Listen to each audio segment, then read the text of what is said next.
The Legion, once upon a time, was basically hardened criminals in uniform. And a And lot of it still is. I mean, these guys sent a sniper to execute President de Gaulle because their Yeah. home base of Algeria was being given away. I mean, these guys take their shit very seriously. And they And that's good provided, info, Ethan. A lot yeah, of people don't know that.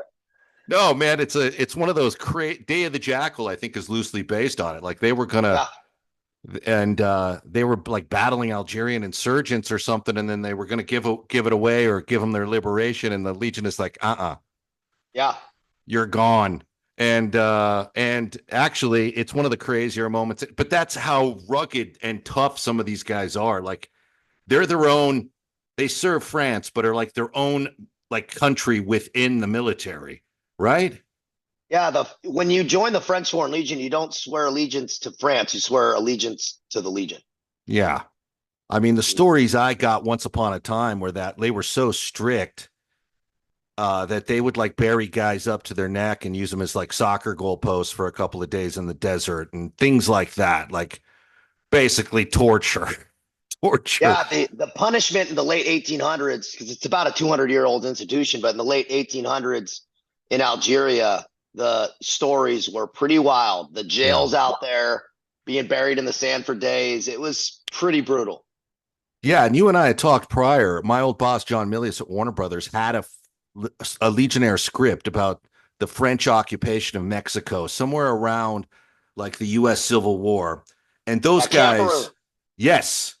Is Yeah. that now you know the Legion's history real well? Is that because they still celebrate it and make sure you know it, or are you just well read?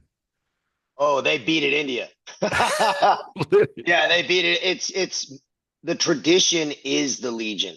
And Yeah. you come in there and you're indoctrinated in it. Cameroon is, other than Christmas, Noel, it is the biggest holiday, which is ironic because Cameroon, almost all the Legionnaires ended up dying. It was kind of like their Alamo.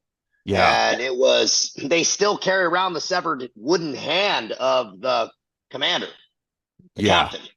Yeah. No, Milius said that script was almost 100% accurate, and it was no joke. Like reading this, I mean, like the Legion's reputation in those days was they're going to fight to the death. Like they're the Yeah. Gurkhas of Europe. Yeah. Like they're going to take you apart and have a good time doing it. Almost like the mentality Milius had about it. And of course, he's a Hollywood director, but well rooted in historical Mm. roots and knowledge. He was like, the fabric of the Legion was one where they signed up basically knowing or assuming at some point in service they would be killed. Yeah. Now, I think it's softened a bit. I mean, I don't know if softened is the right word, but they've like, I'm not even, you're the Legionnaire. I'm not sure how to describe it, but for the first time, it seems like in recent decades, they've kind of allowed people in to sort of know more about it. Yeah. It was very, Yeah. But you actually, after working with the SEAL teams, colorful history that was, you banged on the door at like the Legion base in Paris, as one does.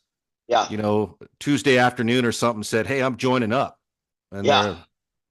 so they basically said, "All right, get in here. Let's see what you're made of, and then take it from there."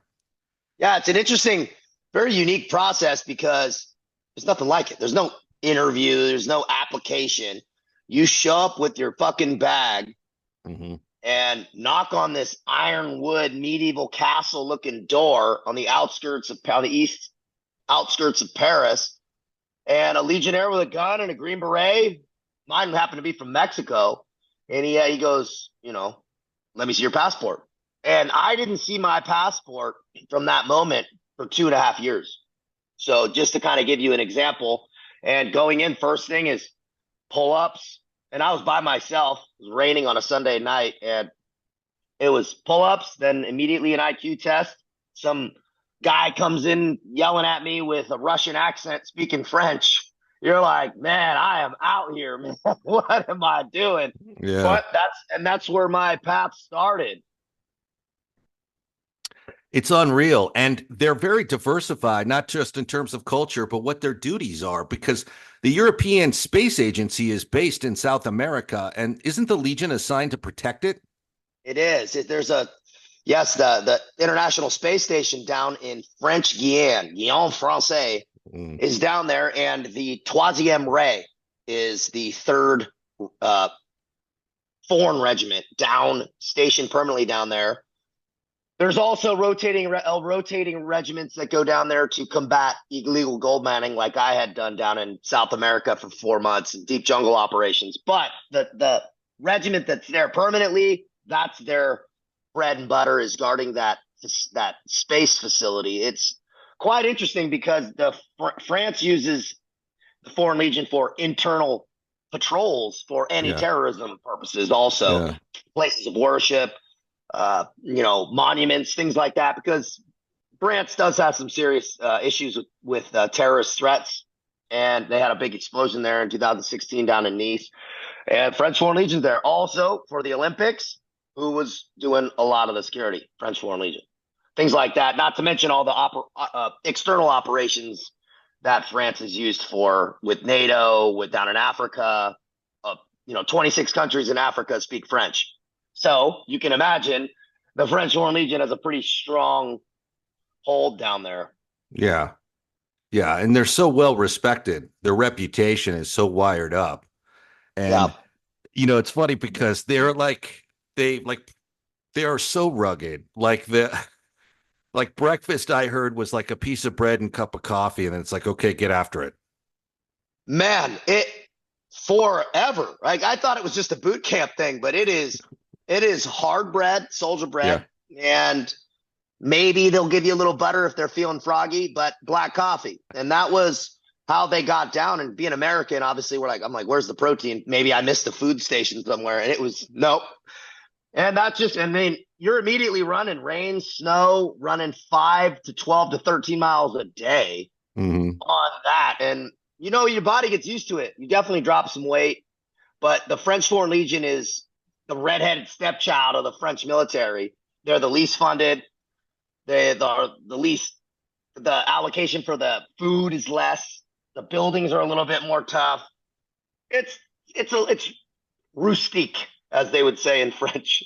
Yeah, that's putting it politely, right? So those stories were that, like, a lot of, like, after World War I and even World War II, the ranks would swell up a bit, sometimes because some unsavory types were avoiding maybe war crimes trials back home. And a lot of those guys ended up fighting like the Viet Minh in Vietnam. So talk about a colorful conflict. Like, these are, like, some of these guys come from all over the world, fighters, prisoners, convicts, war criminals, and then they're dropped in, places like on like the Laotian border and shit, fighting like Ho Chi Minh's early, commando. And it's just like, but it was, the reputation was like blasted out of these conflicts that were so colorful and unique that you can't help but be like awestruck by this unit's history. NMOSB is a disease that can blind you, paralyze you, or kill you. But the good news is doctors seem to think they're very close to a cure. They also seem to think that a cure for NMOSD will be a cure for cancer. So that's a 2-for-1 that I can't ignore. And if you're like me, you would donate today to the Gotti Jackson Foundation. My name is Steve Surgic, and I approve this message.